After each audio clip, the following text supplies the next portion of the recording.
সম্মানিত দর্শক সবাইকে স্বাগত জানাচ্ছি আমাদের কুশিয়ারার কুলের নিয়মিত আয়োজন স্বরলোক্তি অনুষ্ঠানে। আমাদের স্বরলোক্তি অনুষ্ঠানের নিয়মিত আলোচক বৃন্দ আমাদের মাঝে সংযুক্ত হয়েছেন সিলেট কৃষি বিশ্ববিদ্যালয়ের প্রাক্তন উপাচার্য ডক্টর আব্দুল আওয়াল স্যার সংযুক্ত হয়েছেন, আমাদের কবি, লেখক, প্রাবন্ধিক, শিক্ষিকা শাহিদা জাহান আপা সংযুক্ত হয়েছে, আমাদের বিশিষ্ট আইনজীবী, রাজনীতি বিশ্লেষক অ্যাডভোকেট মুতাসিম বিল্লাহ ভাই। তো প্রিয় দর্শক, আমরা লম্বা করছি না, আমরা খুব সংক্ষেপে অনুষ্ঠানটা আজকে শেষ করতে চাচ্ছি। আমরা আশা করি আপনারা আমাদের সাথে থাকবেন।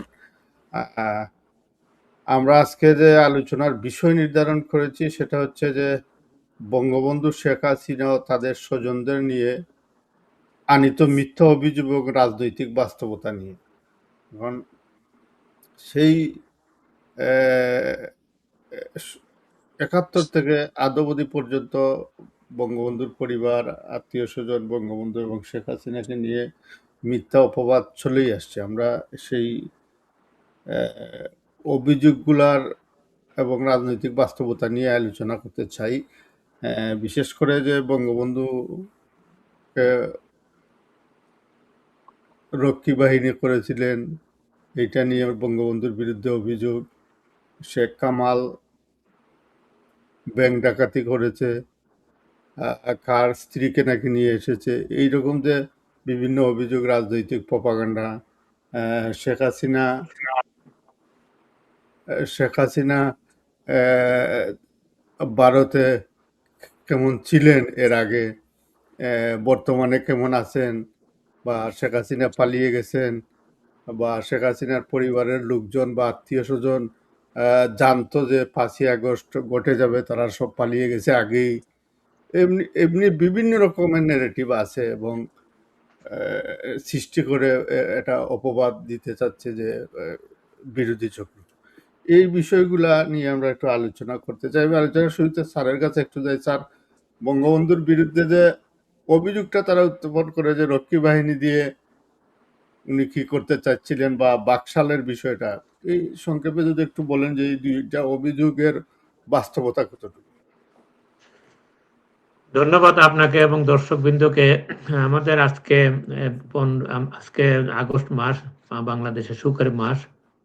জাস্ট পরশুদিন 15ই আগস্ট জাতীয় বাংলাদেশের সর্বকালের সর্বশ্রেষ্ঠ বাঙালি জাতির জনককে অত্যন্ত চক্রান্তকারীরা সপরিবারে হত্যা করে এই দেশকে মোটামুটি ভাবে মানে এই দেশের আদর্শ এবং এই দেশের যে স্বাধীনতা যুদ্ধের যে আমাদের আদর্শ এবং ঐক্য এবং আমাদের চেতনা, সেগুলাকে জাস্ট পাল্টে দেওয়ার জন্য একটা বঙ্গবন্ধুকে সপরিবারে হত্যা করা হয়েছে। কেন এই হত্যা? এর আগে আমি দুইটা ঘটনার আগে একটু যাব যে 1971 সাল থেকে কিন্তু পাকিস্তান, আইএসআই এবং আমেরিকা, বিশেষ করে দুইটি শক্তি, এবং চীনও ছিল তখন, তারা কিন্তু বাংলাদেশ স্বাধীন হোক চায় নাই। এটি আমরা জানি। তারপরে আমাদের ভারতের সহযোগিতায়, রাশিয়ার সহযোগিতায় এবং আমাদের মুক্তিযোদ্ধাদের প্রাণপণ যুদ্ধের মাধ্যমে একসময় সর্বশেষ ভারতের সরাসরি হস্তক্ষেপে আমরা স্বাধীনতা বিজয় অর্জন করেছি। এই বিজয় অর্জনের পরে কিন্তু জাস্ট 1 বছরের পরে কিন্তু ষড়যন্ত্র শুরু। কেন শুরু ষড়যন্ত্র? এই বিজয় অর্জন হওয়ার পরে কিন্তু ভুট্টো সাহেব, আমি আরেকদিন বলছিলাম, ভুট্টো সাহেব চাইছিলেন এটাকে একটা কনফেডারেশন করার জন্য পাকিস্তান। বঙ্গবন্ধু সেখানে বলছেন যা কোনো কনফেডারেশনের সুযোগ নাই, এটি আমাদের এটা স্বাধীন সার্বভৌম দেশ হিসাবে থাকবে। এবং আমি আরেকদিন বলছি 1972 সালের 18 এপ্রিল যখন বাংলাদেশ কমনওয়েলথের সদস্য লাভ করে, তখন পাকিস্তান কমনওয়েলথের থেকে তার সদস্য প্রত্যাহার করে নেয়, নিয়ে ঘোষণা দেয় যে পূর্ব পাকিস্তানের অংশ। 1973 সালের যে পাকিস্তানের যে সংবিধান হয়, সেই সংবিধানও বাংলাদেশকে পূর্ব পাকিস্তান হিসাবে উল্লেখ করা হয় এবং এটা বলা হয় এটি একটি আমাদের পাকিস্তানের অংশ 1973 সালে, 2 বছর পরে স্বাধীনতা লাভের, এবং বলা হয় এটি আধিপত্যবাদ থেকে যখন মুক্ত হবে তখন আমাদের সাথে সংযুক্ত হবে। অর্থাৎ পাকিস্তান কোনোভাবেই চায় নাই যে বাংলাদেশ স্বাধীন হয়েছে, এটা মেনে নিতে পারে নাই, স্বাধীনতা যাতে না এটার জন্য। আর আমেরিকার বিশেষ করে নিক্সনের একটা বিরাট, নিক্সন এবং কিসিঞ্জার তাদের একটা বিরাট মিশন ছিল, এবং তারা বিশেষ করে কিসিঞ্জার অত্যন্ত দূরদর্শী ধুরন্ধর কূটনীতিক ছিলেন। ওনার ব্যক্তিগত ক্ষোভ ছিল তিনটি মানুষের উপর। একটি হলো চিলির আনেলদে, আর দ্বিতীয় বাংলাদেশের বঙ্গবন্ধু, এবং তৃতীয় ভিয়েতনামের যে প্রেসিডেন্ট ছিল থিও, তার নামটা যদি ভুল না হয়। এই তিনজন কারণে তিনজন তার আমেরিকার ইয়াটাকে বানচাল করে দিচ্ছিল, আমেরিকার প্রোগ্রাম গুলাকে, তাদের জিনিসগুলোকে, যার জন্য। এবং চিলিকে তারা হত্যা করেছে ৭৩ সালে, এবং ২ বছর পরে বঙ্গবন্ধুকেও তারা হত্যা করেছে। এবং আর এখানে রক্ষী বাহিনী এবং এই যে বাকশাল, এগুলো হলো হত্যার ক্ষেত্রটাকে তৈরি করার জন্য, মানুষকে বিভ্রান্ত করা, মানুষকে উত্তেজিত করা, মানুষকে ভুল বোঝানো, অন্য কিছু না। এগুলা প্রপাগান্ডা। তাদের মূল উদ্দেশ্য হলো যে পাকিস্তানের উদ্দেশ্য হলো এটা আমাদের অংশ হয়ে থাকবে, আর আমেরিকার উদ্দেশ্য হলো এটি ভারত রাশিয়ার বলয় থেকে মুক্ত হয়ে আমাদের অধীনে থাকবে, যেমন পাকিস্তানকে তারা ব্যবহার করে। আর এইটাকে বাস্তবায়ন করার জন্য, পরিকল্পনাকে বাস্তবায়ন করার জন্য রক্ষী বাহিনীর যে বাজেট, অনেকেই জানে না, রক্ষী বাহিনীর বাজেট সামরিক বাজেটের মাত্র ৯% ছিল, ৯%। সুতরাং কিন্তু এমন কথা প্রপাগান্ডা হয়েছে যে সবকিছুর জন্য রক্ষী বাহিনীর জন্য সবকিছু করছে সরকার, আর্মিকে মানে বিলুপ্ত করে রক্ষী বাহিনীকে মানে ইয়া করছে, মানে আগায় নিয়ে যাচ্ছে বিভিন্ন ক্ষেত্রে। এবং এটা কিন্তু অনেকেরই জানা নেই যে রক্ষী বাহিনী কিন্তু বঙ্গবন্ধু করতে চায়।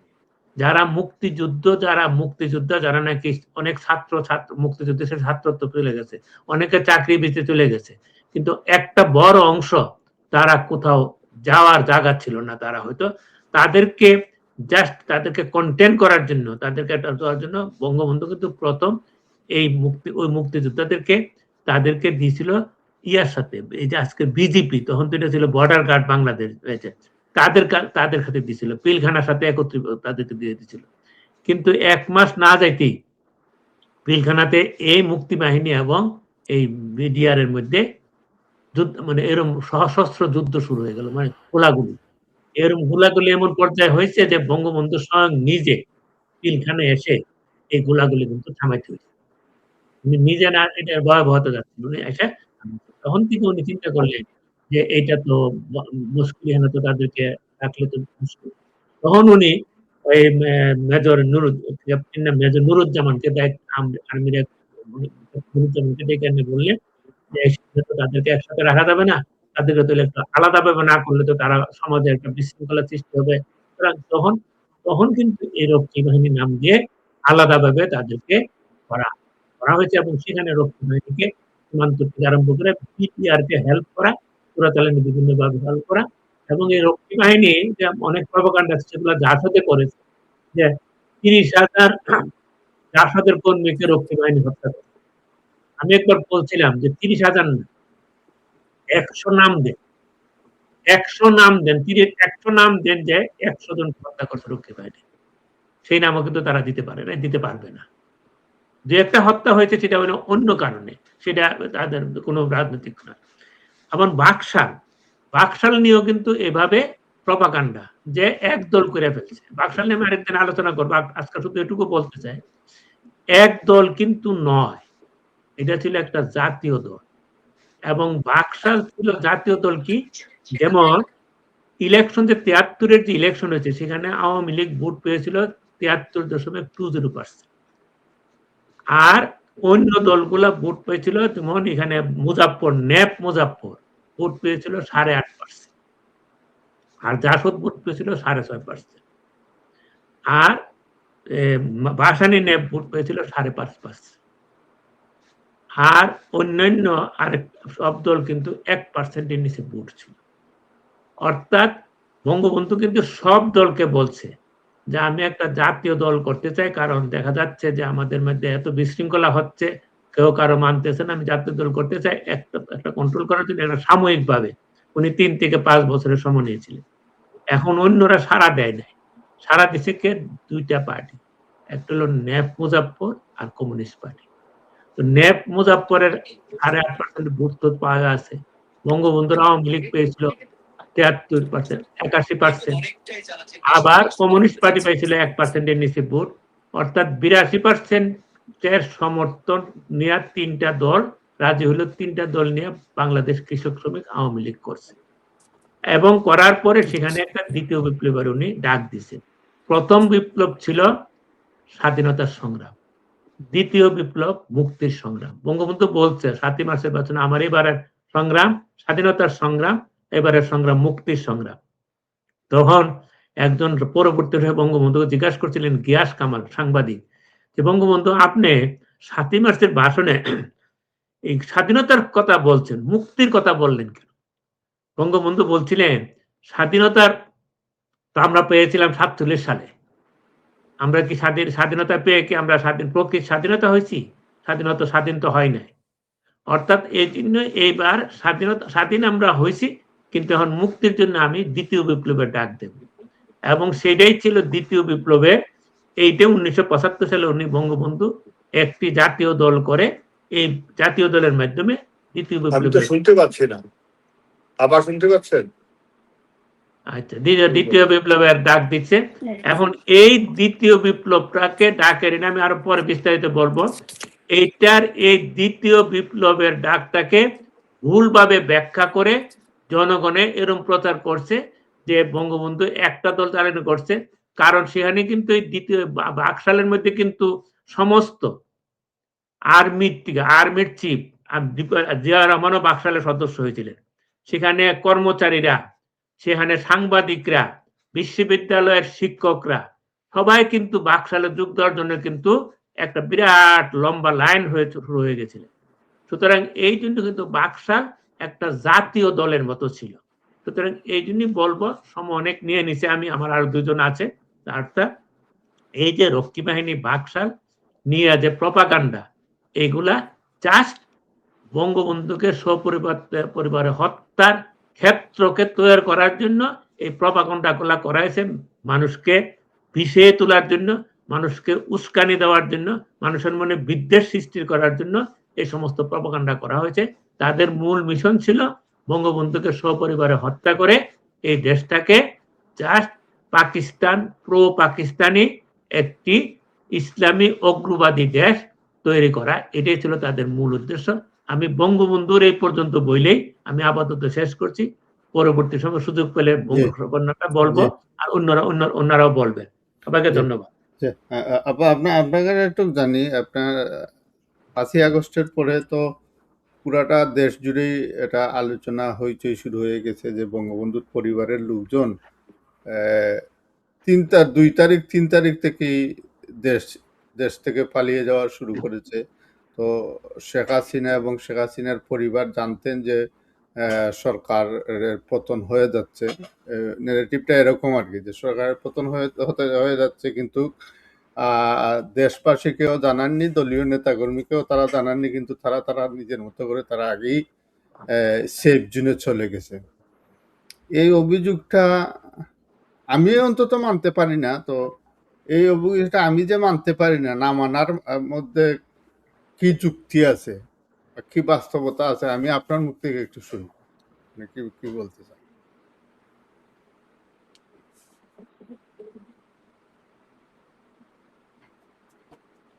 আনমিউট করতে হবে। ধন্যবাদ। হ্যাঁ, আপনার আমাদের কুশিয়ারা টিভি কলাকুশলী যারা দেখছেন এবং যারা দেখবেন ভবিষ্যতে, তাদের প্রতি আমার তৃতীয় শুভেচ্ছা রইল।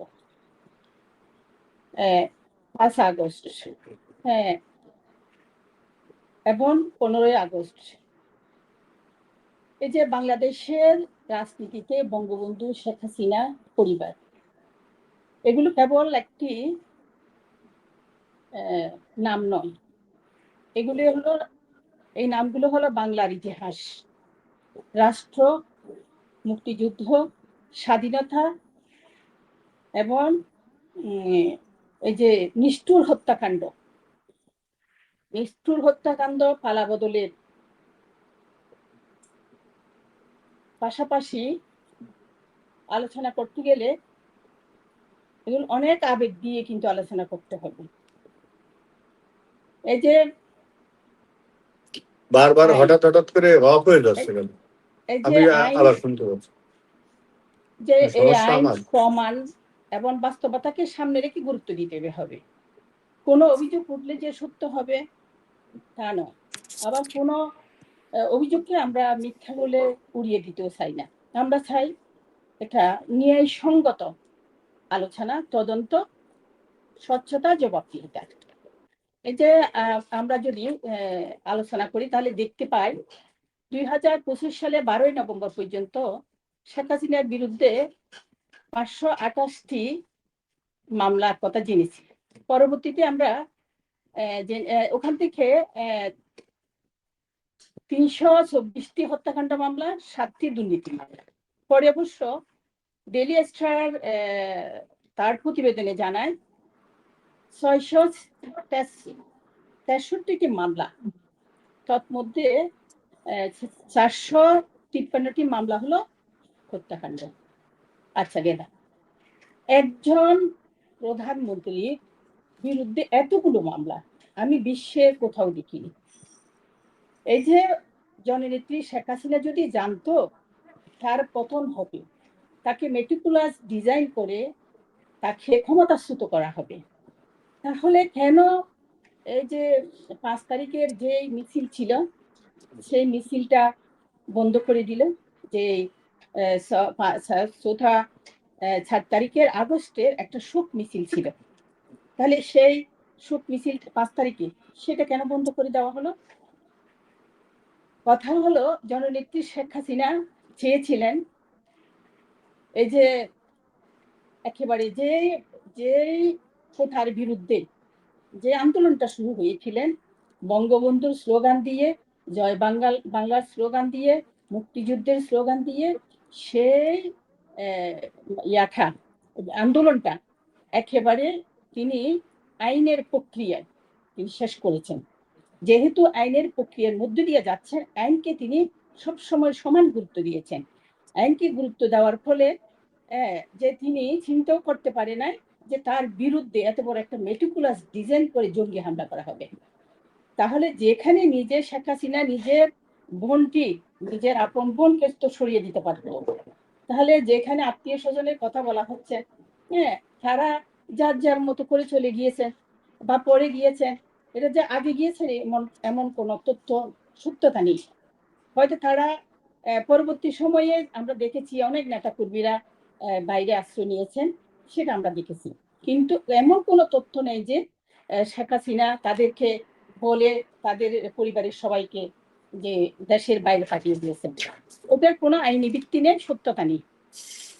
এখন কথা হলো যে মামলা, নেত্রী শেখ হাসিনার বিরুদ্ধে যে মামলাগুলো উঠে এসছে, ইনি কি যে মামলাটি রায় হয়েছে সেটা একটা 3টা মামলার 3টা বিশেষ করে আইনের ভিত্তিতে যে হয়েছেন, এটা কি আইনটা কি আসলে কোর্টে কি বৈধ ছিল? সরকার যে অবৈধ এটা তো একেবারে 100%, কিন্তু আইনটা কি বৈধ ছিল? কোর্টটা কি বৈধ ছিল? যে কোর্টের মধ্যে আত্মসমর্পণের কোনো সুযোগ দেওয়া হয় নাই, যাকে তাদের পছন্দ মতো যার পছন্দ মতো একজন আইন প্রয়োগকারী অ্যাডভোকেট নিয়োগ দেওয়া হয়েছে। যেদিন নেত্রীর শেখ হাসিনা রায়ের পরের দিন তিনি হেসে হেসে বলল যে আমি খুব কষ্ট পেয়েছি। তাহলে ওখান থেকে আমরা আসলে কি কি সিদ্ধান্তটা আসতে পারি? এই যে দেখেন, শেখ হাসিনার সজীব ওয়াজেদ তখন বাইরে ছিলেন, যে সাইমা ওয়াজেদ পুতুল দেশের বাইরে ছিলেন, তাদের বিরুদ্ধে কিভাবে মানে অভিযোগের মামলা হয়? তাদের দোষটা কোথায় ছিলেন? যে একটা ফ্লডের মামলা, যে ওই ফ্লডগুলো আইনগতভাবে যদি তাদের যদি বাংলাদেশের প্রত্যেক নাগরিকের নেওয়ার যদি অধিকার থাকে, তাহলে তাদের কেন নেওয়ার অধিকার থাকবে না?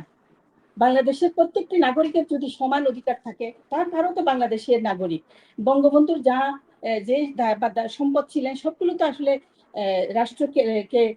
রাষ্ট্রকে দান করে দিয়েছেন তারা। তাহলে তাদের যদি একটা ফ্লড থাকে, একটা ফ্লড নেই, এটা তাহলে এখানে তো কোনো কিছু দোষের কিছু হতে পারে না, এটা তো আইনগতভাবে হয়েছে। টিউলিপ সিদ্দিকীর বিরুদ্ধে অনেকগুলো অভিযোগ করছেন। রাশিয়ার যে পরমাণু বিদ্যুৎ কেন্দ্রে যারা বিশেষ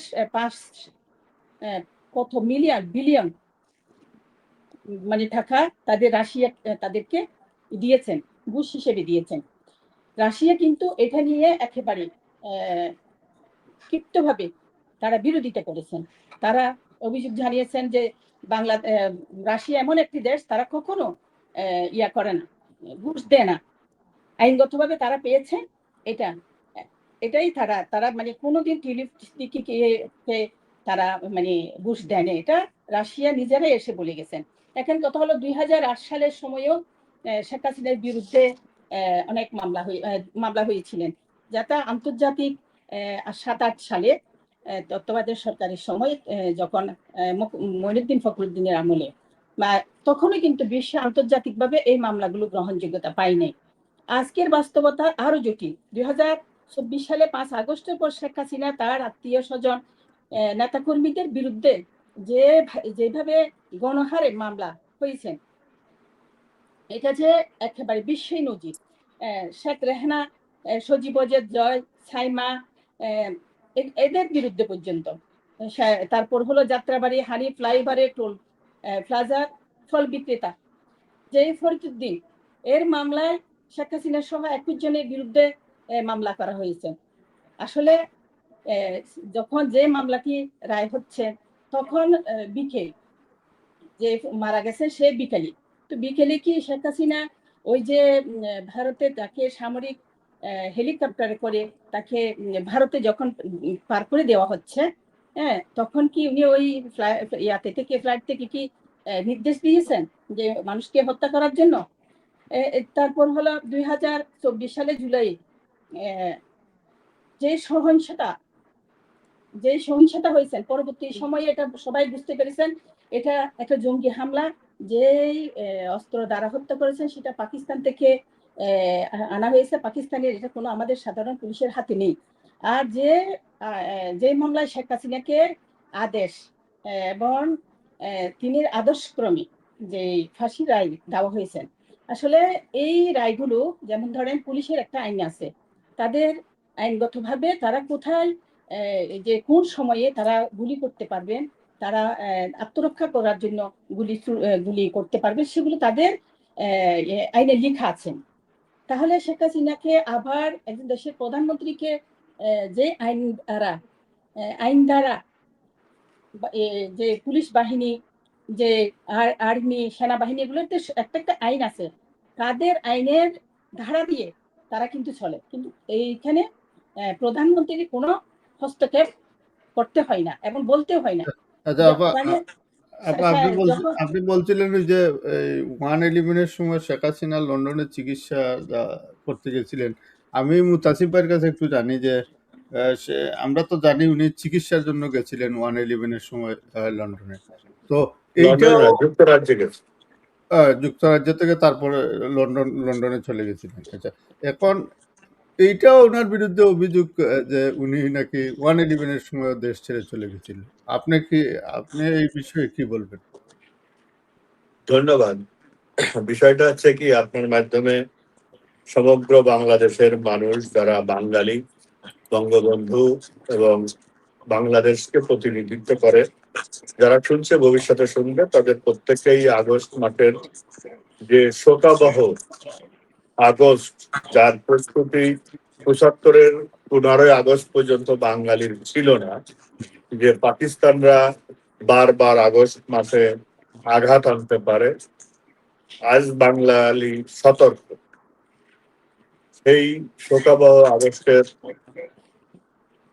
দাঁড়িয়ে আজকে যারা ইতিমধ্যে শাহাদাত বরণ করেছেন, গণতান্ত্রিক আন্দোলনে আত্মাহুতি দিয়েছেন, মহান মুক্তিযুদ্ধে অংশগ্রহণ করেছেন, যারা জীবিত এবং যারা ইতিমধ্যে পৃথিবী ছেড়ে চলে গেছেন, বঙ্গবন্ধু সহ বঙ্গবন্ধু পরিবারের সকল সদস্য, তার নেতা 21-এর গ্রেনেড হামলা সহ যারা শাহাদাত বরণ করেছেন, প্রত্যেক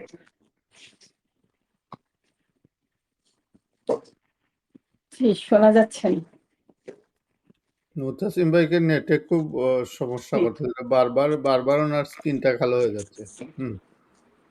বিষয়টা আছে যে 1/11 আগে এই যে 2001 থেকে 6 পর্যন্ত রাষ্ট্র ক্ষমতায় কারা ছিল? রাষ্ট্র ক্ষমতায় ছিল 4 দলীয় জোট সরকার। তাহলে 4 দলীয় জোট সরকার ক্ষমতায়, রাষ্ট্রের পূর্ণ নিয়ন্ত্রণ তাদের, ব্যবস্থাপনা তাদের, আর পালিয়ে গেল শেখ হাসিনা। মানে মা হলো রহিমা আর পেটে বেদনা উঠলো করিমের, কথাটা এরকম হয়ে যায় না? মানে উনার রাষ্ট্রীয় আমাদের সরকার ব্যবস্থায় বিরোধী দলীয় নেতার ভূমিকাটা কি? বেসিক্যালি তার কোনো ভূমিকা আছে? পার্লামেন্টের সরকারের বিরোধিতা করলেই বা কি, না চললেই বা কি? সরকারের কোন বাজেট অর্থ বিলের সাথে তার কোনো সংশ্লিষ্টতা থাকে? যদি না থাকে তাহলে উনি কি কারণে পালিয়ে যাবেন? বিষয়টা আপনারা প্রত্যেকে জানেন। 21-এর গ্রেনেড হামলা করে 24 জন লোককে সেদিন শাহাদাত বরণ করেছিলেন। প্রায় 3 শতাধিক মানুষ প্লাস আহত হয়েছিল। প্রায় তাদেরকে চিকিৎসা দেশে বিদেশে দেওয়া হয়েছিল। বঙ্গবন্ধু কন্যা আজও কানে শোনেন না। সাথে সাথে তার চোখের সমস্যা আছে, অসংখ্য স্প্লিন্টার তার দেহে এখনো আছে। উনি নিয়ম মাফিক চিকিৎসার জন্য উনি আমেরিকায় গিয়েছিলেন। যখন তাকে দেশে ফিরে আসার ব্যাপারে বাধা দেওয়া হয়েছিল, তখন উনি ঘোষণা দিয়ে বাংলাদেশে ফিরে আসেন। সেই আসার যাত্রা বিরতি ছিল, আপনি জানেন, হিথ্রো বিমানবন্দরে। সেখানে আসার পরে তাকে আর কিন্তু বিমান তাকে বাংলাদেশে ক্যারি করে আনার জন্য রাজি ছিল না। উনি সেই বিমানবন্দরে সাংবাদিক সম্মেলন করেন, বিদ্রোহ করেন, এবং একটি ভ্যালিড পাসপোর্ট থাকার কারণে উনি পরবর্তীতে বাংলাদেশে আসেন এবং বাঙালিরা তাকে রিসিপশন জানায়। এইটাই মূলত ইতিহাস। এখন এইটাকে যদি কেউ মনে করে 1/11 পালিয়ে গেছে, 75-এর 15ই আগস্ট উনি পালিয়ে গিয়েছিলেন কারণ উনি তো জানতেন যে 15ই আগস্ট সংগঠিত হবে, এইটাই হলো বাস্তবতা। 2024-এর 5ই আগস্ট উনি পালিয়ে গেছেন বাংলাদেশের সামরিক বিমানে উঠে, বুঝলেন না? এখন ঠেলার নাম বাবাজি। বাঙালিরা যখন ঐক্যবদ্ধ, উনি যখন সাংবাদিক সম্মেলন করে দেশে আসার ঘোষণা দিয়েছে, তখন ফাঁসির দড়ি রেডি আছে, এয়ারপোর্টে দেওয়া হবে, বেনাপোলে দেওয়া হবে, পানিতে ফাঁসি দেওয়া হবে, আর এখন রাষ্ট্রীয় নিরাপত্তায় ওনাকে নিরাপত্তা দেওয়া হবে। এই যে কথাবার্তা, এটা হচ্ছে মানে বালখিল্যতা বলবো না পাগলের প্রলাপ বলবো, সেটা আমি বুঝতে পারছি না। এটা আছে আমার বক্তব্য। বাকিটা জাতি আজকে ইতিমধ্যে জেনেছে। যেটা আলোচনার আগে আমরা সাধারণভাবে পারস্পরিক ভাব বিনিময় করতে যে বলেছিলাম যে গণভবনে যে স্মৃতি জাদুঘর উদ্বোধন করেছে, সেখানে প্রথম 2 দিন তো আপনি দেখেছেন সমস্ত ভাস্কর্যগুলো বৈধ হয়ে গেছে, মূর্তিগুলো বৈধ হয়ে গেছে। এটা নিয়ে বাংলাদেশ এবং বাংলাদেশের বাইরে ট্রল হচ্ছে যে বাংলাদেশের কুরআন নতুন করে নাজিল হয়েছে, হাদিস ইজমা কিয়াস নতুন করে লিখিত হচ্ছে, এবং এখন সবকিছু বৈধ হয়ে যাচ্ছে। সেখানে যাই দেখছেন না, লোকজন বঙ্গবন্ধু কন্যার পক্ষে কথা বলতে যে তারা হৃদয়ের রক্তক্ষরণ, এবং মিডিয়ার সামনে তারা কান্নাকাটি শুরু করে দিয়েছে। তার অপেক্ষায় তারা আছে। কতটুকু মানুষের ভালোবাসা থাকলে জীবন বিপন্ন হবে জেনেও গণভবনে যে তারা বলছে যে আমরা আছি অপেক্ষায় শেখ হাসিনার জন্য। অনেকে বলছে যদি তাকে দেখে আসলে ফাঁসি দেওয়া হয়, তা আমাকে ফাঁসি দেওয়া হোক, আমি তার ফাঁসি বরণ করবো। এটাই বাস্তবতা। এই যে আন্দোলনের প্রেক্ষাপটে আপনারা বলছিলেন, দেখেন উটা নিয়ে না মেধা, ইতিপূর্বে আপনার আলোচনা সবাই বলেছি যে বগুড়ার নিয়োগ সিটি কর্পোরেশনে 100 জন কোন নিয়োগ বিজ্ঞপ্তির মাধ্যমে হয়েছে? জুলাই জাদুঘরে কোন নিয়োগ বিজ্ঞপ্তির মাধ্যমে হয়েছে? এই যে কার্ড, ফ্যামিলি কার্ডের জন্য এটা ব্যবস্থাপনা মানে জন্য কর্মচারী নিয়োগ দেওয়া হচ্ছে। ছাত্রলীগের ছেলেরা পাশ করেছে বলে সেই নিয়োগকে স্থগিত করা হয়েছে, কারণ ফ্যাসিস্টের কাউকে নিয়োগ দেওয়া হবে না। ফ্যাসিস্টের কাউকে নিয়োগ দেওয়া হবে না, তাহলে মেধা তালিকায় যে তুমি ছিল তাদেরকে বাদ দিচ্ছে। তা আমরা 24 বছরে 15 বছর 7 মাসে যদি বাদ দিতাম, তাহলে তোমরা আজকে ডিসি, এসপি, ওসি, হ্যাঁ, বিভিন্ন সেক্টরের সচিব, এগুলো কোথায় পাচ্ছ? তোমাদের লুঙ্গির তলে কারা ছিল? তারা তো মেধা তালিকায় পাশ করেছিল বলেই তাদেরকে নিয়োগ দেওয়া হয়েছে। এটা হচ্ছে বিষয়। আলোচনার শিরোনামটা যেটা আপনি করেছেন, সেই পরিপ্রেক্ষিতে আমি শুধু বলতে চাই, শেখ তন্ময়রে নিয়ে একটা কথা উঠেছিল। বাগেরহাটের ছাত্রলীগের নেতা সাদ্দামের স্ত্রী এবং পুত্র মারা গেলে সারা পৃথিবীকে নাড়িয়ে দিয়েছিল। তখন কিন্তু এই জামাত এবং বিএনপির তল্পি বাহকরা, ইউনিসেফ, তারা একটা নিউজ করেছিল যে শেখ তন্ময় কারণেই সে মারা গেছে, তার সন্তানাদি তারে দেখে নাই। পরবর্তীতে সে জেল থেকে মুক্ত হয়ে বলেছিল যে আমার একের পর এক আমার মামলা হচ্ছে, আমার বেল হচ্ছে, আর একটা মামলা হচ্ছে। তার জন্য আমি আমার স্ত্রীকে বলেছিলাম যে শেখ তন্ময়ের টাকাগুলো ফেরত দিয়ে দাও, কারণ আছে ওই দিয়ে আমি আর মুক্তি পাবো না। তা সে আমার পরিবারকে দেখেছে, আমার বেলের ব্যবস্থা করেছে, বড় বড় লয়ার ধরেছে। আর পালিয়ে যাওয়ার ব্যাপারে যে কথাটি বলেছেন, নিয়মতান্ত্রিক ভাবে দক্ষিণের সিটি কর্পোরেশনের মেয়র নিয়মতান্ত্রিক ভাবে গিয়েছে। বাকিরা যারা গিয়েছে বাংলাদেশে অবস্থানরত এমপি, মন্ত্রী, শেখ পরিবারের, তারা প্রত্যেককেই 5ই আগস্টের পরে গিয়েছে। এটা নিশ্চিত, এখন প্রমাণিত। অতএব এই সমস্ত মিথ্যাচার করে কোনো লাভ হবে না। আর স্যার একটি কথা বলেছেন ব্যাংক লুটের ব্যাপারে, সেটা আমি স্পষ্টভাবে বলতে চাই। আপনি কাজী ফিরোজ রশিদের নাম জানেন, যিনি একসময় ছাত্রলীগের নেতা ছিলেন, পরবর্তীতে জাতীয় পার্টির নেতা।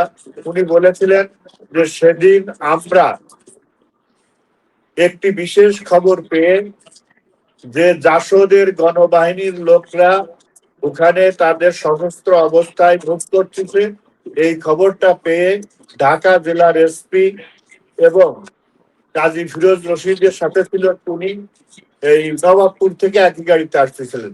আর একটা টিম শেখ কামালের নেতৃত্বে আসছিলেন যে ওদেরকে স্পটে ধরা যায় কিনা। এই এবং রক্ষী বাহিনীর একটা টিমের কথা, রক্ষী বাহিনী তখন গঠিত হয়েছে। যাই হোক, এরপরে ভুল বুঝাবুঝিতে ওই জায়গায় গুলাগুলি হয়েছিল। পরবর্তীতে মাহবুব, ঢাকা জেলার এসপি সাহেব ছিলেন, এই মাহবুব সাহেব এবং কাজী ফিরোজ সাহেব একই সাক্ষাৎকারে বলেছেন ভুল বুঝাবুঝিতে যে গাড়িটা সামনে থেকে আসছিল আমরা ভেবেছিলাম যে ওই গাড়িতেই জাসদের গণবাহিনীর লোকরা আসতেছে, বা সিরাজ শিখদের এবং সিরাজ শিখদের সরবরাহ পার্টির লোকজনরা সশস্ত্র অবস্থায় ওই নটরডেমের কলেজের ওই দিক দিয়ে আসার কথা।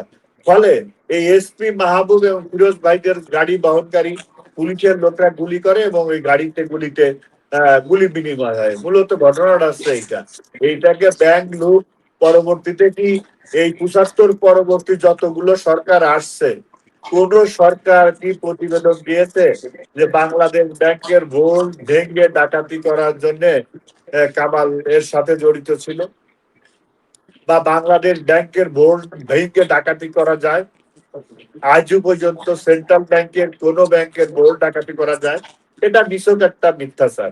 এই যে শেখ নাসিরের বিরুদ্ধে একটা কথা বলা হয়, দেখেন তো বঙ্গবন্ধু পরিবারের তার ভাই, তার সন্তানরা প্রত্যেকেই স্ত্রী, যাকে বলা হয় যে বাংলাদেশের অভ্যুদয়ের অন্যতম দ্রষ্টা, বঙ্গবন্ধুর সহধর্মিণীকে বলা হয়।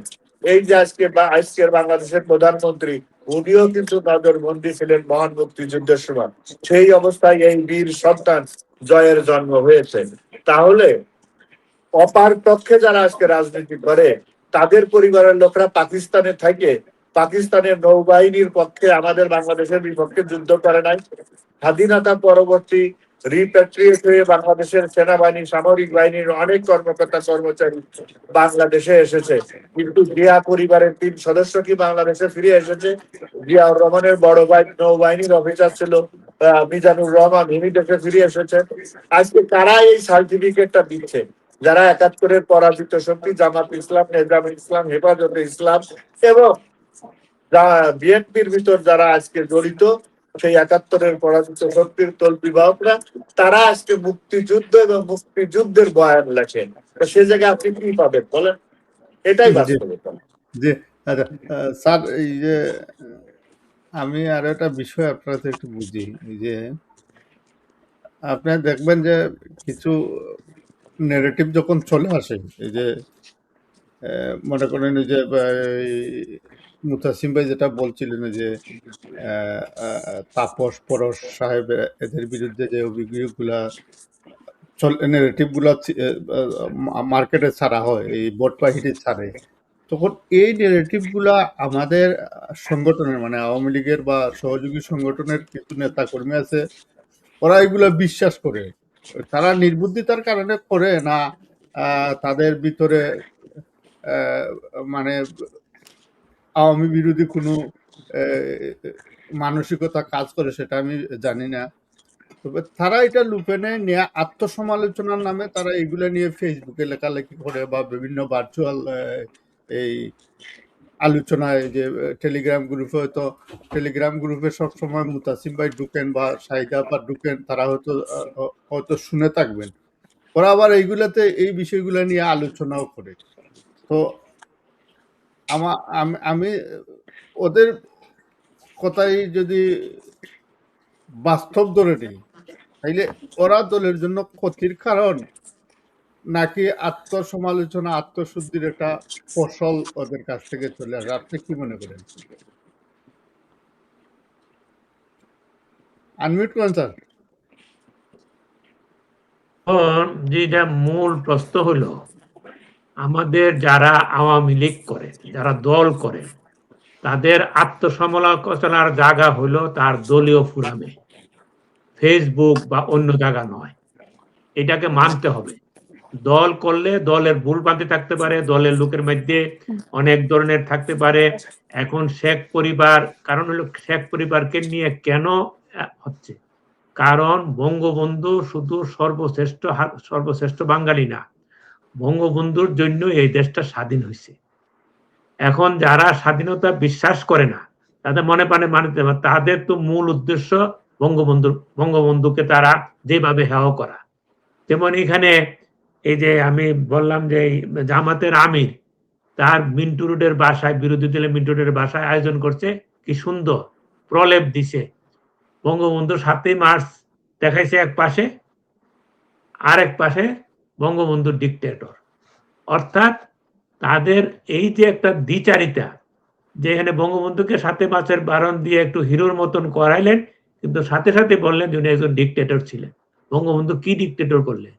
উনি তো সাড়ে 3 বছর মাত্র একটা ভাঙ্গাচোরা শূন্য হাতের দেশের মধ্যে কি ডিক্টেটর করার সুযোগ পেলেন? অর্থাৎ বিরোধীরা এটা করছে, শত্রুরা।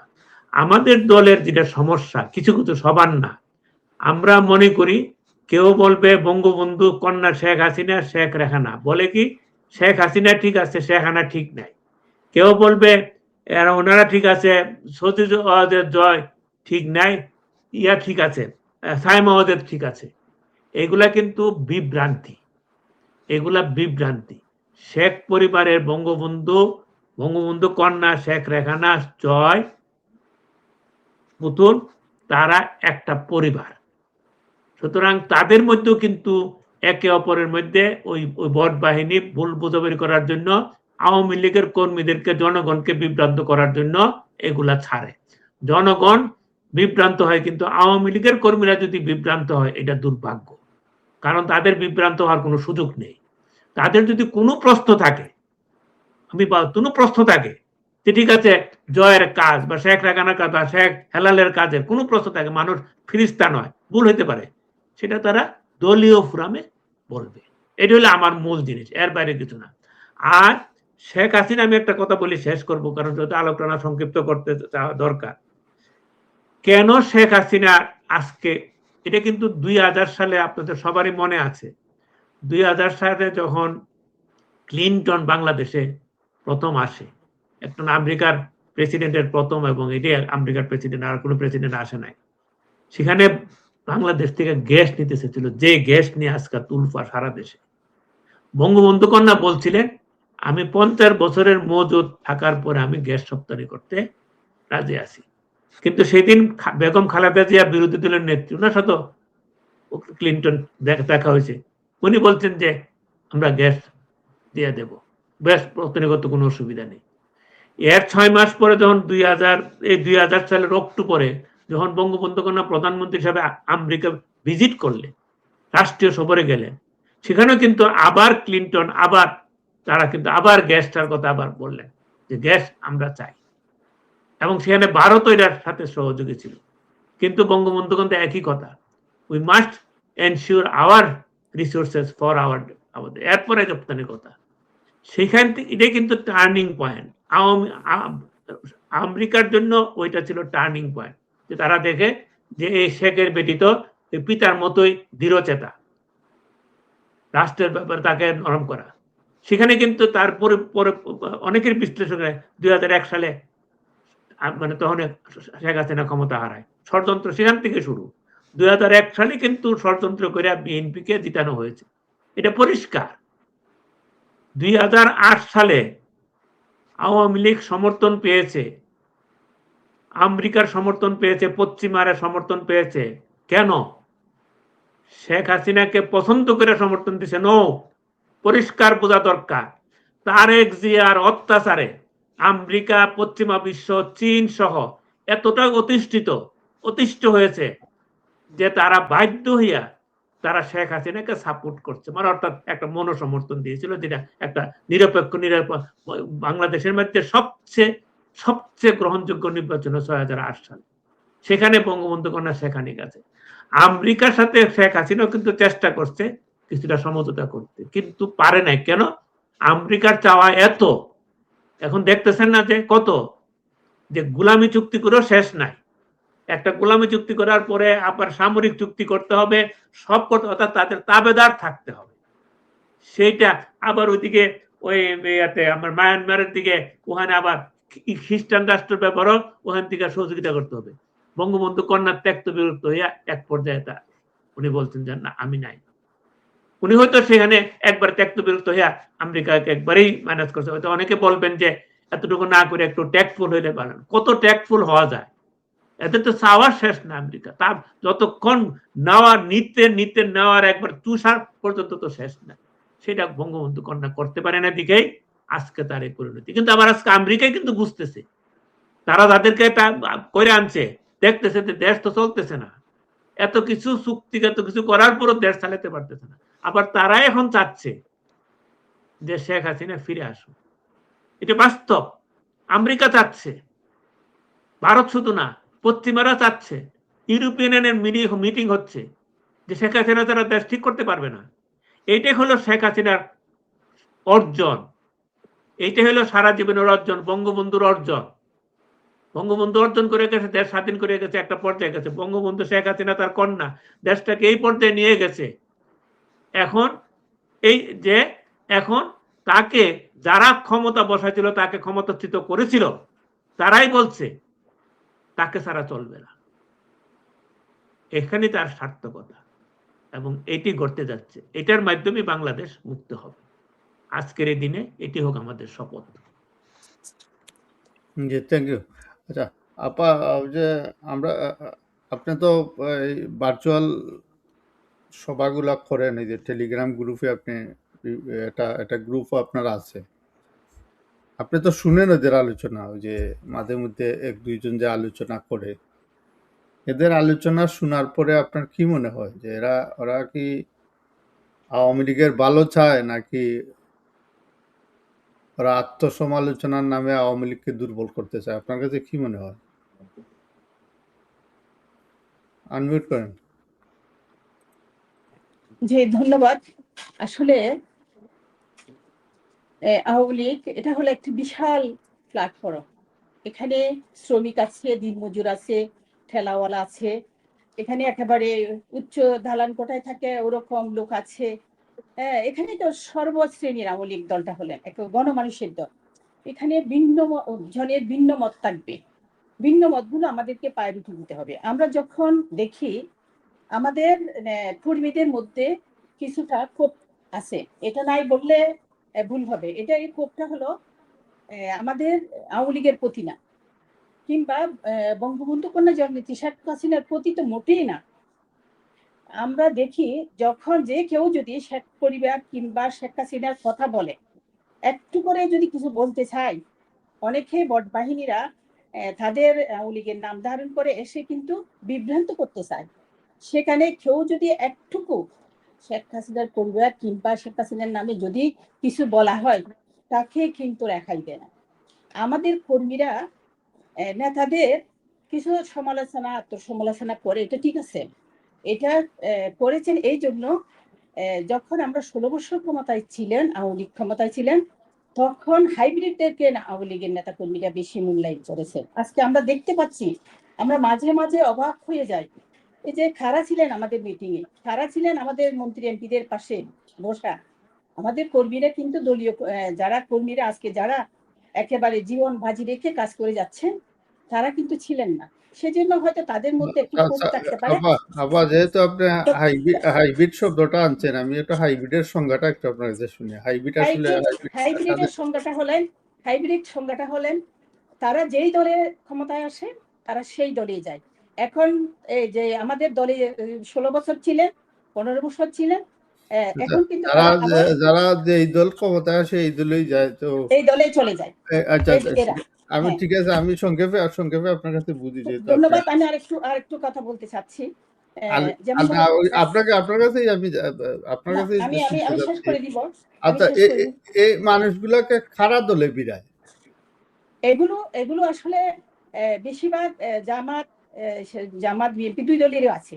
এরা এরা আমরা এখন দেখতে পাচ্ছি। এই যে যেমন ধরেন সাদেক খাইম হলেন আমার একেবারে আমাদের এলাকায়, আমরা সাতকানিয়া, আমরা সকলেই জানতাম সাদেক খাইম আওয়ামী লীগ করে, ছাত্রলীগ করে। তাহলে আমরা 5 আগস্টের পরবর্তী সময় থেকে আমরা কি দেখেছি?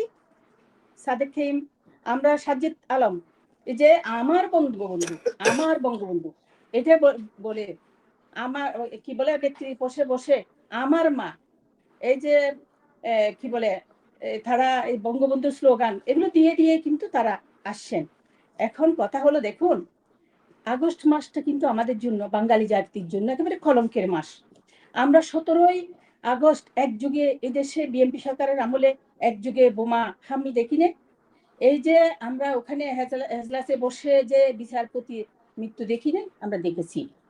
আমরা আজকের দিনে এসে আমরা 21শে আগস্টের গ্রেনেড হামলা দেখেছি। 21শে আগস্টে কি গ্রেনেড হামলা হয়নি? আইবি আপা সহ এই যে 24 জন নেতা কর্মী মৃত্যুবরণ করেছেন। সেই দিন ওই 21শে আগস্টে সেই শান্তিপূর্ণ যে মিটিং এ আমি নিজেই উপস্থিত ছিলাম। এটা ছিল একটা সন্ত্রাস বিরোধী মিটিং। তখন কি হয়েছিল? তখন বিএনপি সরকার প্রকাশ্য দিবালোকে যে প্রশাসনের পৃষ্ঠপোষকতায় এই হামলাটা করেছেন।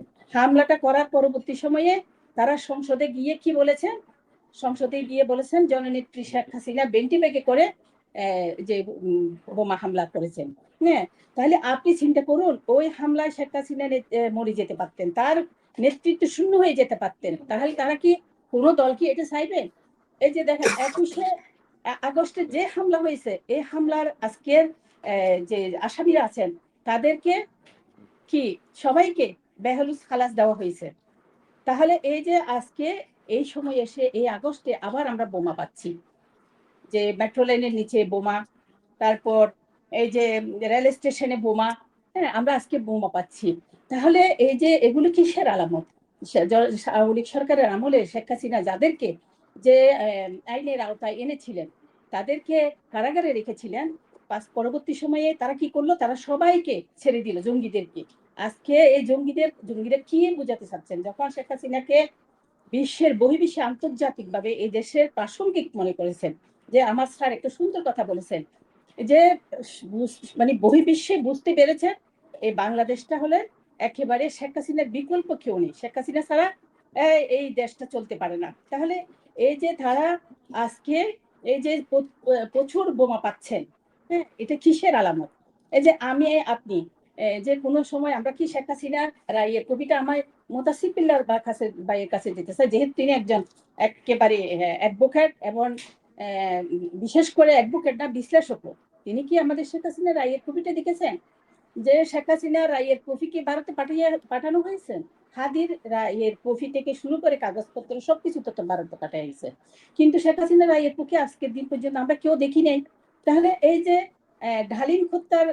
ঢালিমের স্ত্রীকে যে যিনি ব্রিগেডিয়ার একজন আমাদের মুক্তিযোদ্ধা, ওনার যে স্ত্রীকে নিয়ে যে কেলেঙ্কারিটা কথা হয়েছেন, সেটা একেবারে ডালিম সাক্ষাৎকারে নিজের মুখে বলেছেন এটা অসত্য, এটা অসত্য। তাহলে এই যে এই বিভ্রান্তগুলো আপনি দেখেন, যে আমি একদিন একটা লেখার সাক্ষাৎকারে আমি একটা তোফাল ভাইয়ের একটা কথা জিজ্ঞেস করলাম, আমি যখন একটা লেখা এই যে লেখার জন্য আমি যখন প্রস্তুত হয়েছি তখন আমি তোফাল ভাইদের একটা সাক্ষাৎকার নিয়েছিলাম। সেখানে তোফাল ভাই আমাকে যে কথাগুলো বলেছেন রক্ষী বাহিনীর কথা, যে রক্ষী বাহিনীটা আসলে তো বঙ্গবন্ধু করতে চায়নি, এটা তো কোনো সময় বঙ্গবন্ধুর পক্ষে ছিলেন, বঙ্গবন্ধু চেয়েছিলেন, চাই নাই যে রক্ষী বাহিনী হোক।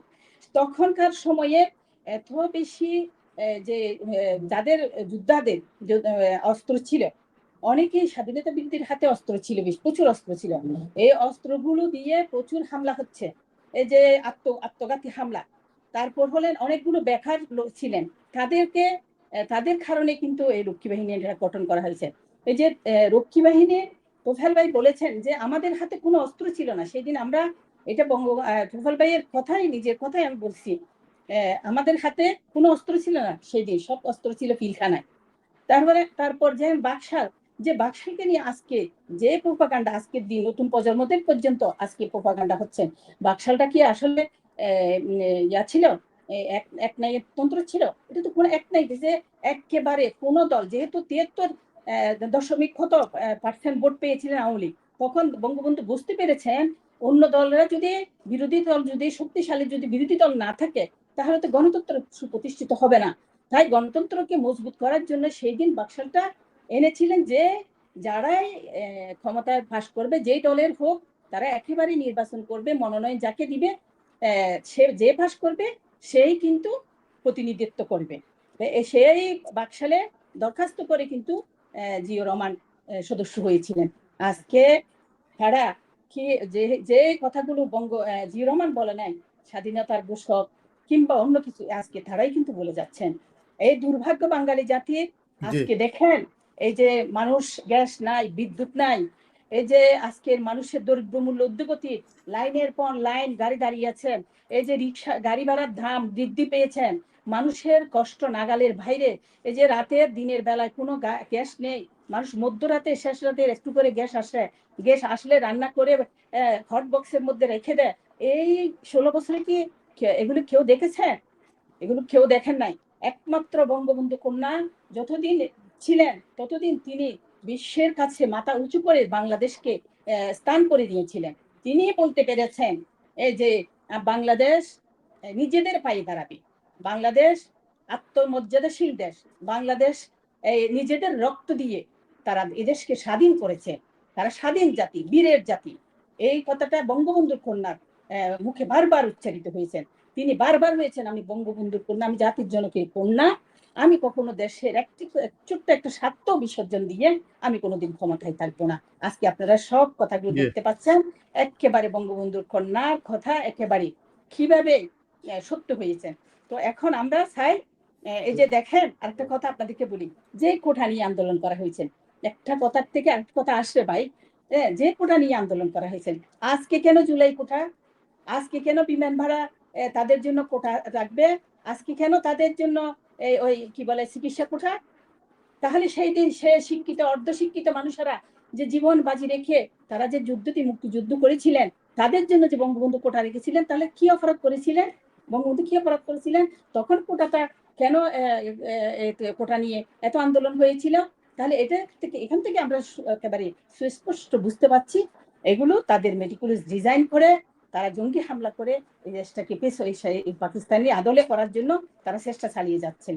এটাই হলো আমাদের এখন কথা হলো, আমাদের বঙ্গবন্ধু কন্যা যখন জন্মনেত্রী শেখ হাসিনা এই দেশের সুদাস প্রত্যাবর্তন হবে, এমন ভাবে হবে একটা রিক্সাওয়ালা, একটা ঠেলাওয়ালা, যে কি বলে গণভবনে ভাস্কর্য দেখে তারাই বলতেছেন বঙ্গবন্ধুর যেখানে ভাস্কর্য ভেঙে দেওয়া হয়েছে, আজকে এগুলো কিসের ভাস্কর্য? তারা আজকে ওখানে বসে দুই হাত তুলে বঙ্গবন্ধু কন্যা জননেত্রী শেখ হাসিনার জন্য কান্না করেন, তারা বঙ্গবন্ধুর জন্য কান্না করেন। এটাই হলেন জননেত্রী শেখ হাসিনার পাওনা। এই যে আজকে বঙ্গবন্ধুর যে রেখে যাওয়া যে বাংলাদেশ, এই বাংলাদেশ পৃথিবীর বাংলাদেশ নামক এই যে লাল সবুজের পতাকা যতদিন থাকবে, বঙ্গবন্ধুর কথা, জননেত্রী শেখ হাসিনার কথা ততদিন বলবে। তাদের তাদের কথা স্মরণ করবে। এবং আমিও শেষে একটু শ্রদ্ধা জানাচ্ছি আমাদের সেই মহাকালের মহানায়ক, আমাদের স্বাধীনতা স্থপতি, জাতির জনক বঙ্গবন্ধু শেখ মুজিবুর রহমানের প্রতি বিনম্র শ্রদ্ধা জানাচ্ছি, তার পরিবারের প্রতি শ্রদ্ধা জানাচ্ছি। 5 আগস্টের পরবর্তী সময়ে যাদেরকে নির্মমভাবে হত্যার শিকার হয়েছেন একেবারে আওয়ামী লীগ করার জন্য, আমি তাদের আত্মার মাগফিরাত কামনা করছি। তাদের সংসন্ত পরিবারের প্রতি আমি সমবেদনা জ্ঞাপন করছি। মহান আল্লাহ রাব্বুল আমিন যেন তাদেরকে জান্নাতের মেহমান হিসেবে কবুল করেন, এই কামনা করছি। ধন্যবাদ। ধন্যবাদ। মুতাসিম ভাই, আপা এটা সংজ্ঞা দিচ্ছেন যে হাইব্রিডের সংজ্ঞা, যারা দল বদল করে তাদেরকে হাইব্রিড বলা হয়। আচ্ছা, এখন এই যে উদাহরণ হিসাবে সাদেক কাইয়ুম এবং এই সার্জিস আলমের কথা নিয়ে আসছিলেন।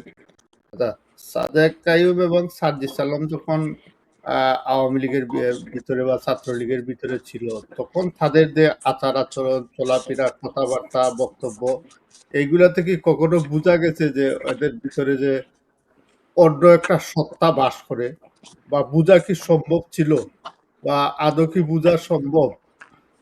আমরা মনে করো 5 জন মানুষ একসাথে চলি, এখন 5 জনই আমরা বঙ্গবন্ধু এবং শেখ হাসিনা এবং আওয়ামী লীগকে হৃদয়ে লালন করি। আমরা কথাবার্তায়, আচার আচরণে, কাজে কর্মে সবসময় করি। যখন যখন আমার শক্তি থাকবে না, তখন যদি আমাকে চলে যায়, তখন তো আমরা বুঝবো সে হাইব্রিড ছিল। এর আগে তো আমরা বুঝতে পারবো না। এখন আমরা যখন বুঝেছি যে সার্জিস হাইব্রিড ছিল, সাদেক কাইয়ুম হাইব্রিড ছিল, তখন তো তারা আমাদের ছেড়ে চলেই গেছে। তো এদেরকে নিয়ে আমরা আবার আলোচনা করতে যাবো কেন? ধন্যবাদ। আপনারা একটু কথা বলি, ইতিহাসে যেতে হয়। সেটা হচ্ছে যে কেজিবি, র,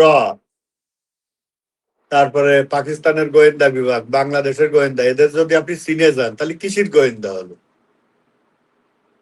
কারণ আপনি বলছেন লুঙ্গির তলে আশ্রয় নিয়েছে, তা ওদের যদি আপনি চিনেই যান তাহলে ওরা কিভাবে আশ্রয় নিল? এদেরকে চিনা যাবে না, চিনা যাবে ঘটনার পরে, এটাই নিয়ম। আজকে মনে করেন সিআই এর যিনি প্রতিনিধি বাংলাদেশে কাজ করতেছে, আমিই কাজ করতেছি, আপনি যদি আমার চিনে যান তাহলে আমি সিআই এর প্রতিনিধি হলাম কিভাবে, মোসাদের প্রতিনিধি হলাম কিভাবে, তাই না? ওই বাংলায় একটা সিনেমা ছিল, তার নামকরণ করা হয়েছিল সতর্ক শয়তান। তার মানে এরা তো সতর্ক শয়তান। আপনার যে বেশি জানার চেষ্টা করবে, জ্ঞানে, বুদ্ধিতে, ডিপ্লোম্যাটিক হইতে। আপনি 1 টাকা দলীয় ফান্ডে চাঁদা দিলে সে 10 টাকা দেবে। আপনি একবার বঙ্গবন্ধুর নাম নিলে সে 10 বার নেবে।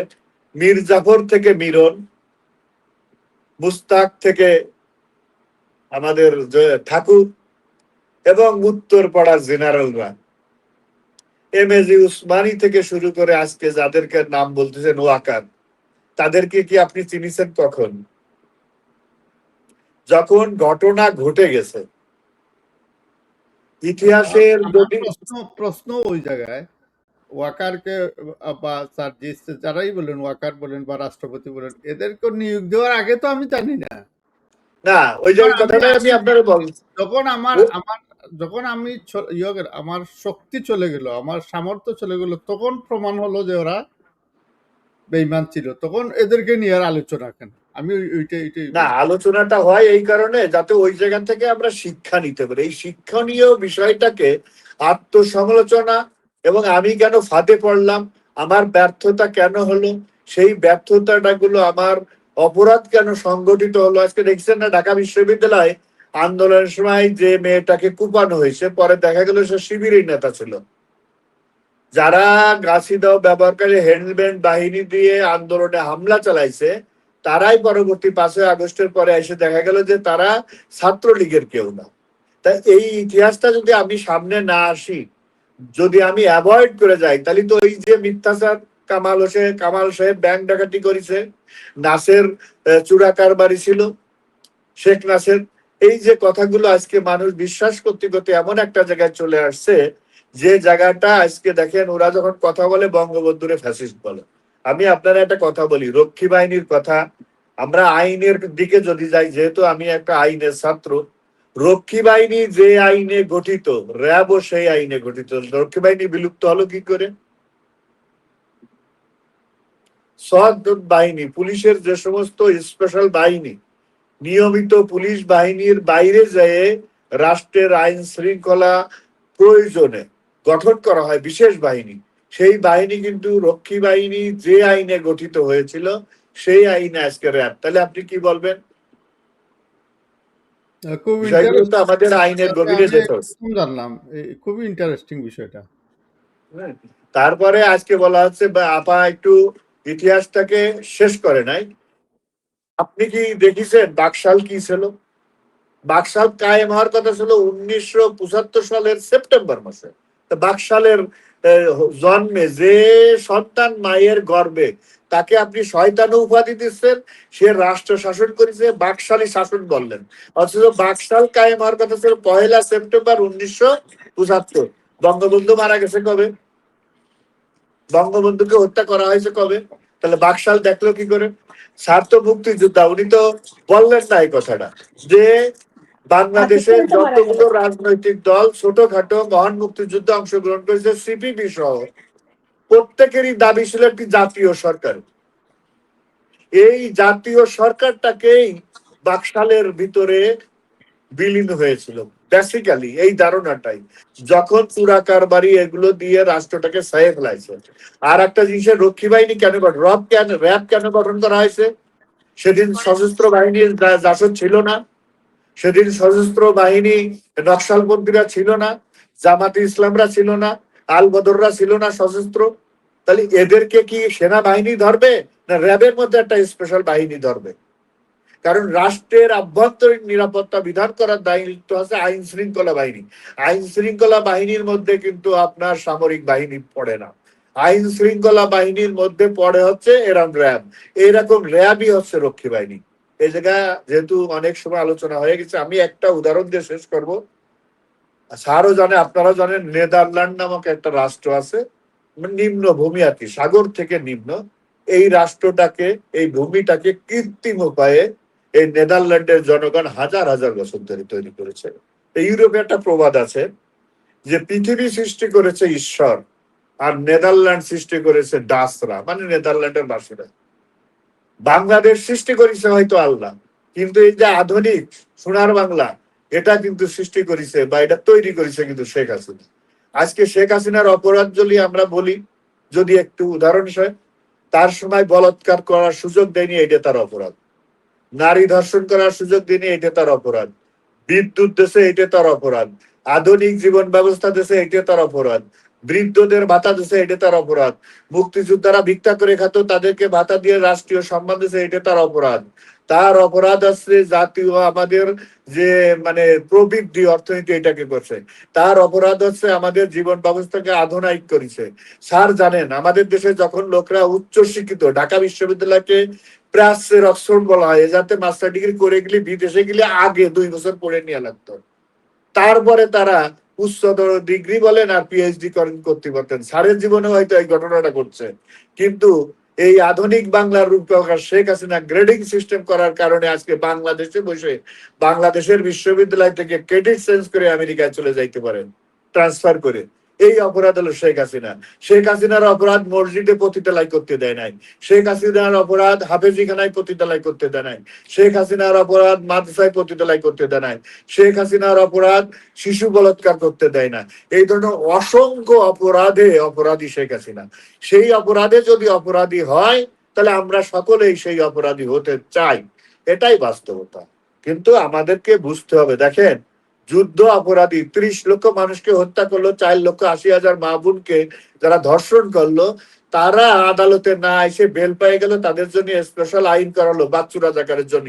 প্রথম যাকে মৃত্যুদণ্ড দেওয়া হয়েছিল, তার মৃত্যুদণ্ড আদেশ 1 বছর স্থগিত করে তাকে আপিল করার সুযোগ দিয়ে তাকে মুক্ত করে দেওয়া হলো।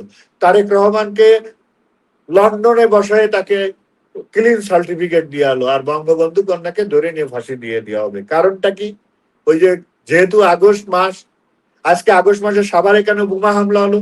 আজকে তো কেউ নাই, শেখ হাসিনার ভ্যানিটি ব্যাগও নাই। একটা জেলায় জজ সাহেবের কারাগারের, জজ সাহেবের চেম্বারের সামনে বোমা হামলা হয়নি এই গত 2 দিন আগে? শেখ হাসিনার অপরাধ এই ধরনের জঙ্গিবাদের তকমা থেকে বাংলাদেশকে উন্নত আধুনিক বাংলাদেশের পাসপোর্টটাকে বিশ্বের কাছে ভ্যালিড করেছিল। আজকে কিন্তু বাংলাদেশের পাসপোর্টের আর মূল্য নাই। এইটাই হলো শেখ হাসিনার অপরাধ। শেখ হাসিনার অপরাধ বাংলাদেশের নারীদেরকে শিক্ষিত করা। টাকারও কমে গেল না, টাকারও মূল্য কমে গেল না।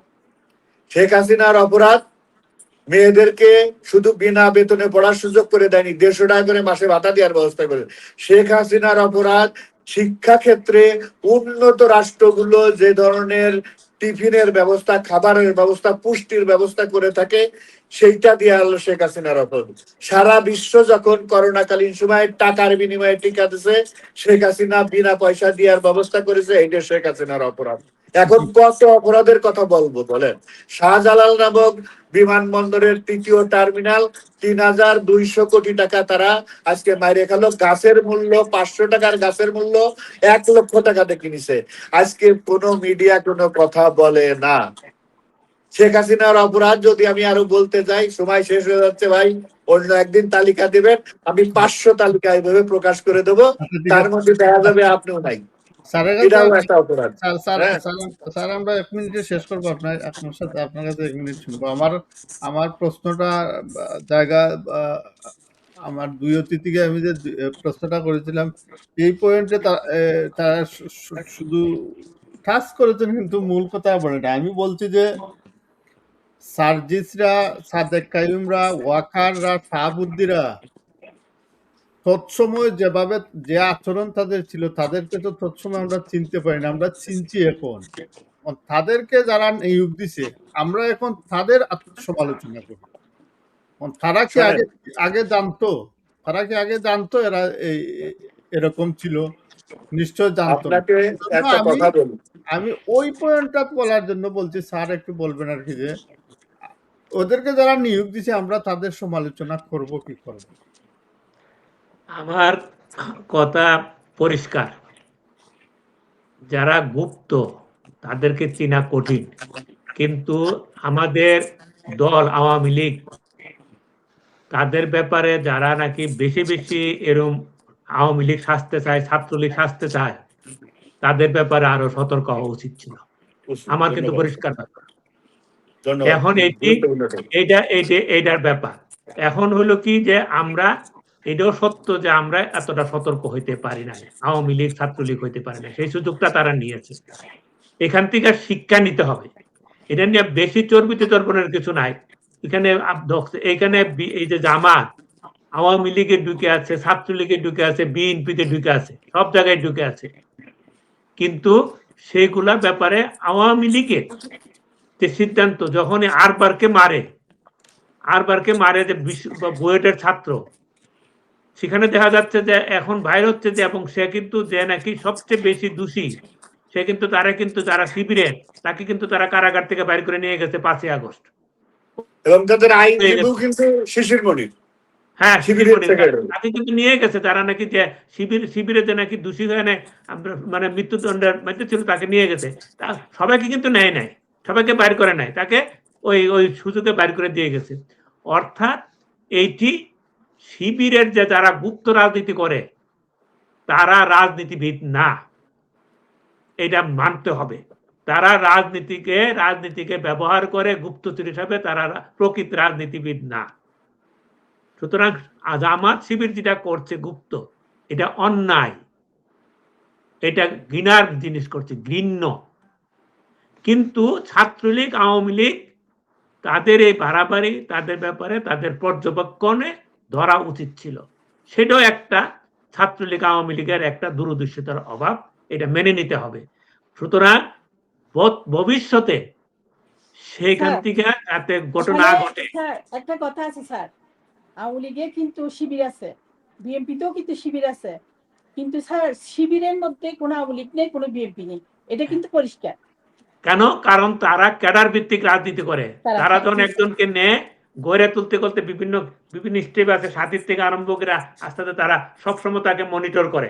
সে মনে করে আমাদের তো আওয়ামী লীগ বা বিএনপি তো সেই সিস্টেম নাই, এগুলো মাল্টিকালচারাল দল, বড় বৃহত্তর দল, অত কিছু করতে পারে না। কিন্তু ভবিষ্যতে বাংলাদেশ গড়তে হলে এই মনিটরিং সিস্টেম, এই ক্যাডার ভিত্তিক কিন্তু প্রয়োজন হবে। এটা কিন্তু চোখে আঙ্গুল দিয়া দেখাই দিয়েছে এই অবস্থাতে। আমি মনে করি, এটা বলে শেষ করব, এই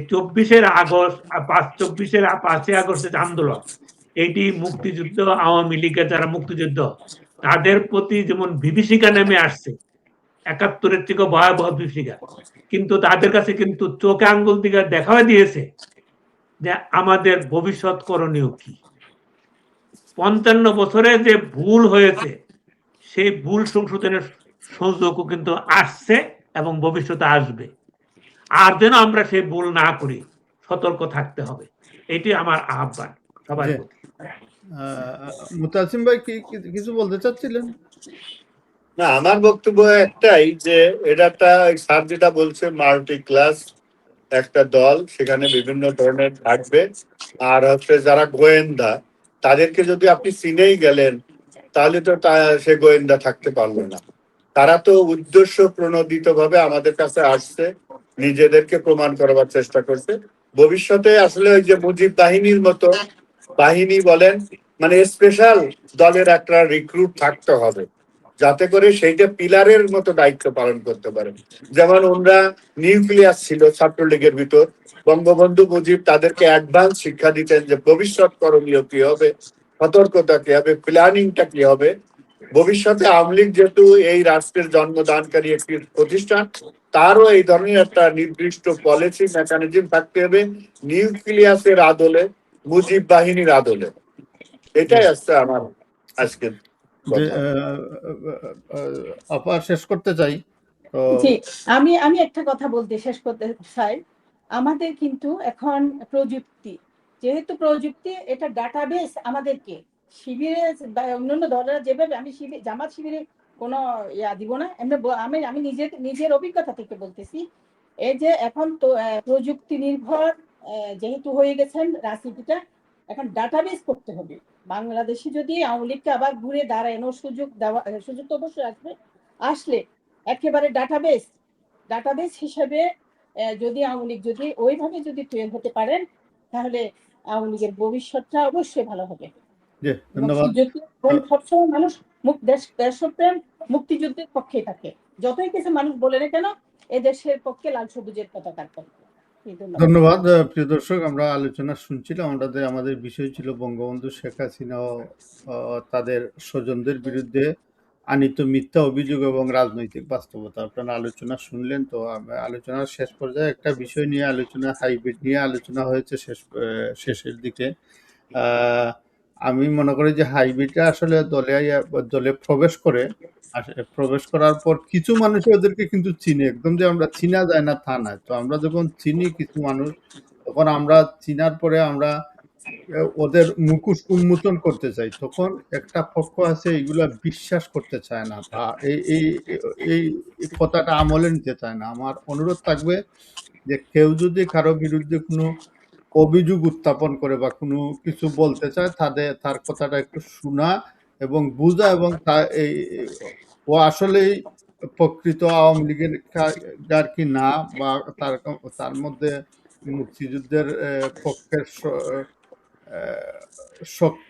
মুক্তিযুদ্ধের পক্ষের শক্তি কিনা সে একটু ইনভেস্টিগেশন করে ন্যূনতম দেখা, তার মধ্যে কোনো বেইমানি আছে কিনা, তার মধ্যে কোনো এই জামাতীয় আচরণ আছে কিনা, বা শিবিরের ছেলে কিনা, এটা ইনভেস্টিগেশন করে দেখা আমাদের দায়িত্ব। না হয় আমাদের সংগঠন এভাবে চলবে না। যত দিন যাবে এইভাবে গুপ্ত বাহিনীর সংগঠনে ঢুকে সংগঠনটাকে আরো দুর্বল করে দিবে।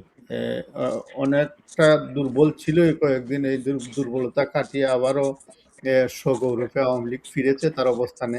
তো এই অবস্থানটা ধরে রাখতে হলে আমাদের সবাইকে চোখ কান খোলা রেখে সতর্ক থাকতে হবে, এবং কারো বিরুদ্ধে অভিযোগ ওঠার সাথে সাথে এটা ইনভেস্টিগেশনে নিতে হবে এবং এর সত্যতা যাচাই করে তারপর ছাড়তে হবে। এটাই হোক আমাদের আজকের অনুষ্ঠানের মূল প্রত্যাশা। এই পর্যন্ত ভালো থাকেন, আবার দেখা হবে অন্য কোনো অনুষ্ঠানে।